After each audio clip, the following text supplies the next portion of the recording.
Monsieur le Président, Madame la Vice-présidente, Madame la Présidente du Césaire. Monsieur le Président, on est bientôt à Noël et vous avez l'habitude, je vous écoute avec beaucoup d'attention dans cet hémicycle, de nous raconter de jolis contes. Et la signature de la convention avec la SNCF devient un conte de plus. Alors je voudrais rappeler quelques petites réalités. D'abord, vous avez mis effectivement 2 ans pour discuter de cette convention. Si je peux me permettre, c'est un peu long. Et ce qui est un peu long surtout, c'est que vous nous dites qu'il va y avoir un plan sur les infrastructures. Moi, j'aurais aimé que le plan prévisionnel sur les infrastructures soit négocié en même temps. Nous aurions là à la fois le plan sur les infrastructures et nous aurions la convention, c'est-à-dire le service que la SNCF va nous donner. La deuxième chose, c'est que vous devriez reconnaître, au contraire, que le terrain avait été bien préparé.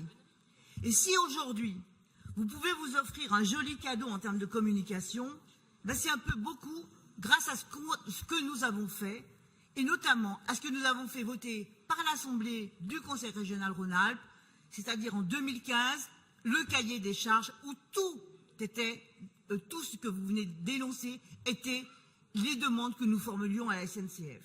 Meilleure ponctualité, meilleure indemnisation, bonus-malus, meilleure sécurité, accessibilité. Le cahier des charges a été voté, je rappelle, par cette Assemblée, sauf l'UDC. C'est étonnant quand même. Et puis, je voudrais vous dire que nous avions, en votant ce cahier des charges, bien pris en compte la réalité.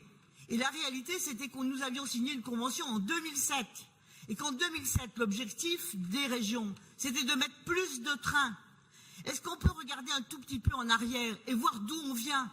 Et si la SNCF est en mauvais état, ce n'est pas que de la faute de la SNCF, c'est aussi le fait que nous n'avons pas investi pendant des dizaines d'années sur le rail, avant, dans les périodes qui étaient gouvernées par la droite au niveau national, monsieur Wauquiez. Donc en 2007, quand nous avons récupéré l'ensemble du dossier, les trains n'étaient pas dans le même état. C'était catastrophique. Nous avons acheté des trains. Nous avons fait des investissements sur le rail.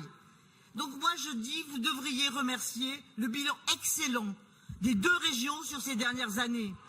Avec un plan rail spécifique et conséquent pour l'Auvergne, avec des investissements majeurs en Rhône-Alpes sur les infrastructures, électrification du sillon alpin, le plus important chantier de France, des modernisations des 3 lignes sur l'ouest lyonnais, le lancement du CEVA préfigurant un RER à l'échelle du bassin franco-genevois, la modernisation de la ligne Saint-Gervais-Vallorcine, des acquisitions et des rénovations du matériel roulant sur les 2 régions, offrant ainsi des places aux voyageurs sur des trains neufs ou rénovés, et des rénovations de gares, et de l'intermodalité. Donc moi, je voudrais simplement vous rappeler un tout petit peu de modestie.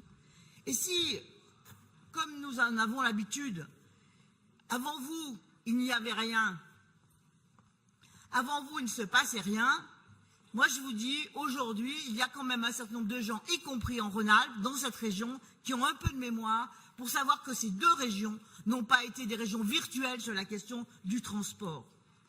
Et quand vous dites, et je voudrais terminer par ça, vous nous parlez de garantie voyageur en nous racontant je ne sais pas quoi sur la garantie voyageur. Non, la garantie voyageur, c'était une demande à la SNCF que nous avions obtenue en 2015, en avance de la convention, pour dire quand l'usager n'est pas satisfait, et la SNCF doit rembourser, tout simplement. Et c'était effectivement bien en faveur du voyageur et en faveur de l'usager. Donc aujourd'hui, nous arrivons à cette signature. Moi, je suis très heureuse, Monsieur le Président, que nous ayons fait des progrès. Et je suis très heureuse et je pense que vous devriez associer tout le monde à ce progrès que vous avez fait dans la négociation. Mais au contraire de ça, vous nous expliquez avant moi, c'était une cata, après moi, ça sera parfait.